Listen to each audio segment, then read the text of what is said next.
Hello everyone, welcome back to our channel. ఇవాల్టి మన recipe పిల్లలకి ఎంతో ఇష్టమైన బ్లాక్ ఫారెస్ట్ కేక్. దీనికోసం ముందుగా ఒక బౌల్లో 2 ఎగ్ వైట్స్ తీసుకొని బాగా బీట్ చేసుకోవాలి. కొద్దిసేపు బీట్ చేసుకున్న తర్వాత దీంట్లో హాఫ్ కప్ పంచదారని కొంచెం వేసుకోవాలి.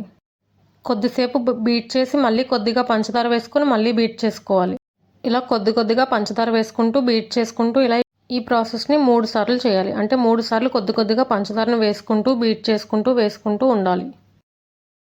ఇలా కొద్దిగా పంచదార వేసుకుంటూ బీట్ చేసుకుంటూ ఉండడం వల్ల ఆ ఎగ్స్ మిక్చర్ అనేది బాగా ఫ్లఫీగా తయారవుతుంది. ఇప్పుడు ఇదే మిక్చర్లో ఒక ఎగ్ యోక్ని వేసి బాగా బీట్ చేయాలి. ఆ 2 ఎగ్ యోక్స్ని కూడా పంచదారలాగే ఒకదాని తర్వాత ఒకటి వేసుకుంటూ బాగా బీట్ చేసుకోవాలి. మీరు వీటిని ఎంత బాగా బీట్ చేసుకుంటే కేక్ అంత సాఫ్ట్ అండ్ స్పంజీగా వస్తుంది. ఆ 2 ఎగ్ యోక్ని కూడా ఇప్పుడు వేసేసి బీట్ చేయాలి. ఇప్పుడు ఈ మిశ్రమంలో కొద్దిగా వెనిలా ఎక్స్ట్రాక్ట్ని కూడా వేయాలి. దీనివల్ల ఎక్స్ట్రా ఫ్లేవర్ అనేది యాడ్ అవుతుంది మన కేక్ స్పాంజ్కి. ఇప్పుడు ఒక జల్లెడ తీసుకొని దాంట్లో 1 కప్ మైదా, 1 టీ స్పూన్ బేకింగ్ పౌడర్, ఇంకా 1 చిటికెడు ఉప్పు వేసి బాగా జల్లించుకోవాలి. ఈ డ్రై ఇంగ్రీడియంట్స్ని జల్లించుకోవడం అనేది చాలా ఇంపార్టెంట్ స్టెప్. లేదంటే ఎక్కడైనా ఉండలు ఉన్నట్లయితే కేక్ స్పాంజ్ అనేది సరిగ్గా రాదు.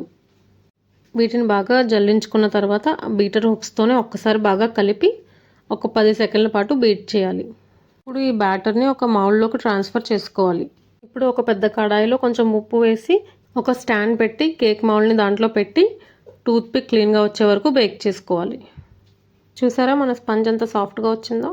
ఇప్పుడు షుగర్ సిరప్ కోసం 1/2 కప్పు పంచదారని గిన్నెలో వేసుకుని 1/2 కప్పు నీళ్లు వేసుకుని మరిగించుకోవాలి. ఇది కొంచెం చిక్కపడ్డాక పక్కన ఉంచుకోవాలి. ఇప్పుడు విప్పింగ్ క్రీమ్ కోసం ఒక పెద్ద బౌల్లో ఒక 250 ml విప్పింగ్ క్రీమ్ని తీసుకొని బాగా విప్ చేసుకోవాలి. ఎలక్ట్రిక్ బీటర్తో చేస్తే ఈజీగా అవుతుంది. క్రీమ్ని బాగా విప్ చేసుకున్న తర్వాత బౌల్ రివర్స్ చేస్తే కింద పడకూడదు. అప్పుడు అది పర్ఫెక్ట్ కన్సిస్టెన్సీలోకి వచ్చినట్టు. ఇప్పుడు కేక్ డెకరేషన్ స్టార్ట్ చేద్దాం. దీనికోసం కేక్ని 2 లేయర్స్గా కట్ చేసుకొని ఫస్ట్ లేయర్ని స్టాండ్ మీద పెట్టుకొని షుగర్ సిరప్తో బాగా తడుపుకోవాలి. ఇప్పుడు ముందుగా విప్ చేసుకున్న క్రీమ్ తీసుకుని ఈ కేక్ లేయర్ పైన పెట్టి బాగా ఈవెన్గా స్ప్రెడ్ చేసుకోవాలి. నెక్స్ట్ లేయర్ కూడా అలాగే షుగర్ సిరప్తో తడుపుకొని బాగా ఈవెన్గా కేక్ లేయర్ అంతా క్రీమ్ అనేది స్ప్రెడ్ చేసుకోవాలి.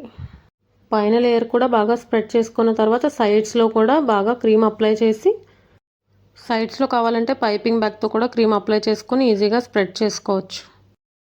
లోపల ఉన్న కేక్ స్పంజ్ అనేది కనపడుకున్నంత మందంగా క్రీమ్ అనేది స్ప్రెడ్ అవ్వాలి.